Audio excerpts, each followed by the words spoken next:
আজ আমি তোমাদেরকে এই ভিডিওতে বলবো রমজান মাসে কোনো ব্যক্তি যদি মারা যায়, কবরে তার কি হয়।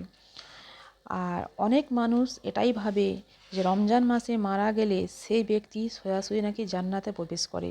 সেই জন্য আজ আমি তোমাদেরকে এই ভিডিওটা সব কিছু সত্যতা খুলে বলবো।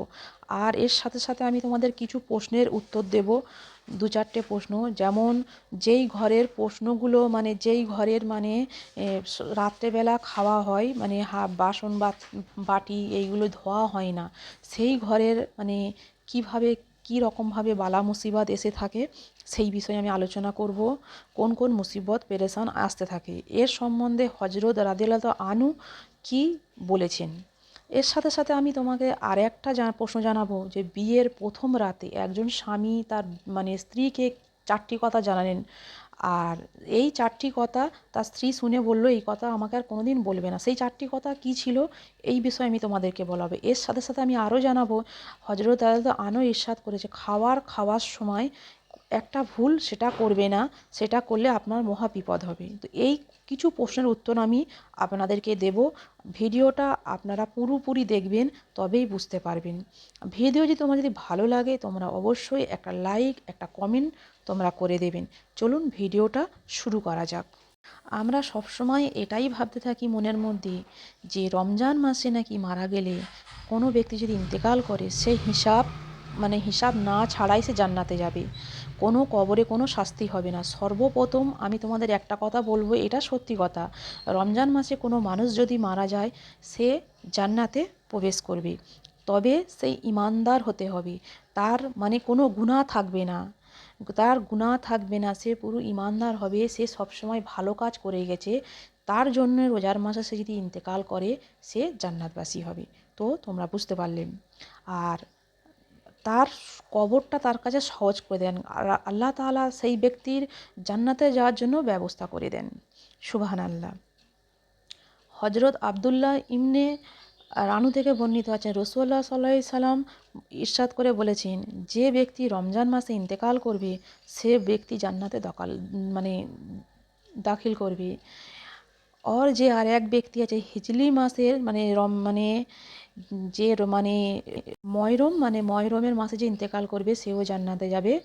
আর হচ্ছে গিয়ে আর একটা আছে যে যে ব্যক্তি দান সৎকা করে, দান সৎকা করা ব্যক্তি আল্লাহ তাআলা খুবই পছন্দ করে।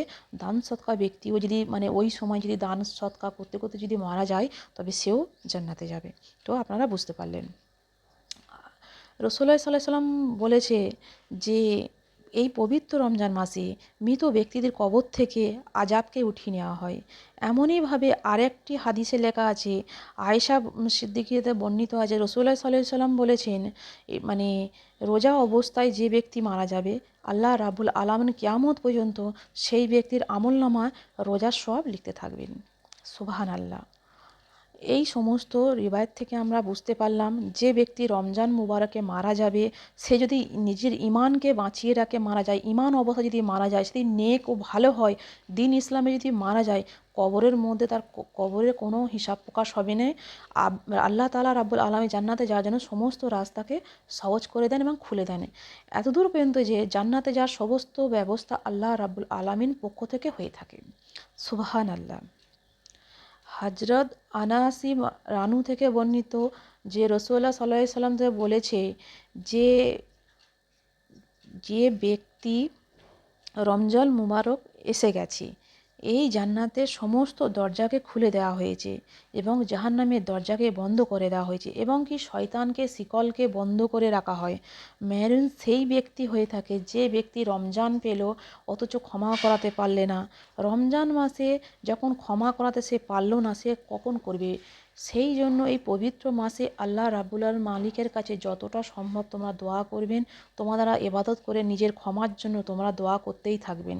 কেননা এই মানে এই রমজান মাসে, যদি পবিত্র মাসে আমরা নিজেদের ক্ষমা না করাতে পারলাম, তাহলে আমরা জীবনে ক্ষমা করাতে পারবো না।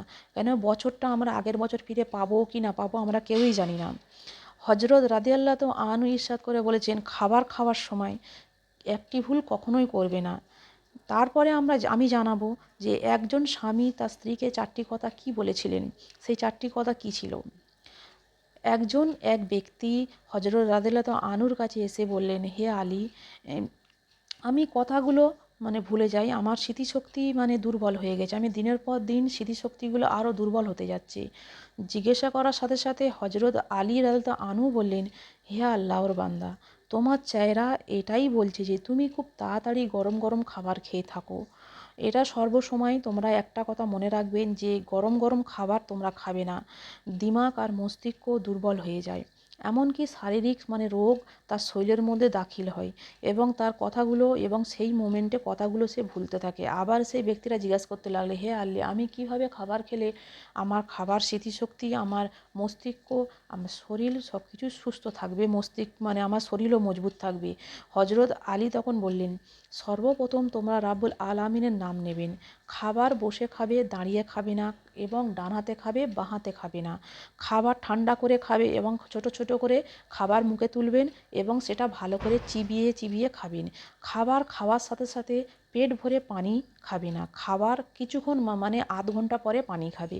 কেননা এটা সবসময় তোমরা মনে রাখবে, রাব্বুল আল মালিক শিফা, বরকত, রহমত লুকিয়ে রেখেছেন।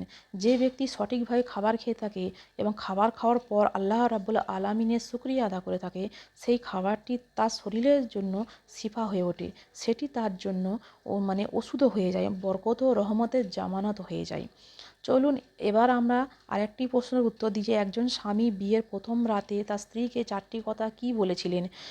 হাদিসে আছেন যে একজন স্বামী তার স্ত্রীকে প্রথম দেখাতেই একটা কথা বলেছিলেন যে আমার জীবনে যেমন তুমি এসেছো, সবসময় আমার এই 4টি কথা মনে রাখবে, কখনো ভুলেও যাবে না।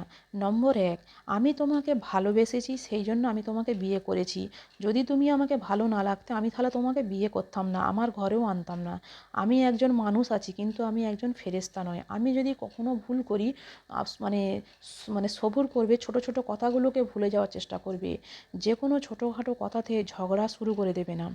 এটিতে তার প্রথম উপদেশ ছিল। দ্বিতীয় উপদেশ হলো, আমাকে ঢোলের মতন বাজাবে না। আমার তখন বিবি জিজ্ঞাসা করল, এর মানে আবার কি? তার স্বামী বলল, আমি যখনও কখনো রাগান্বিত হয়ে যাই, যখন আমি রেগে থাকবো, তখন তুমি আমাকে কোনো প্রশ্ন করবে না।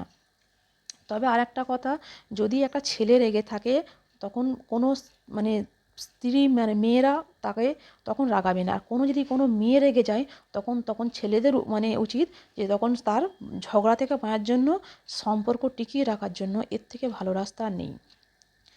কেননা একই সময় দুজনে রেগে যায়, তাহলে দুজনেই ঝগড়া হবে। যেমন একটা জায়গায়, যেমন একটা বাল্বের তার যদি একটা ব্লকের বোর্ডে যদি লাগে যায়, কেমনভাবে বার্স্ট হবে, ঠিক তেমনভাবেই বার্স্ট হবে।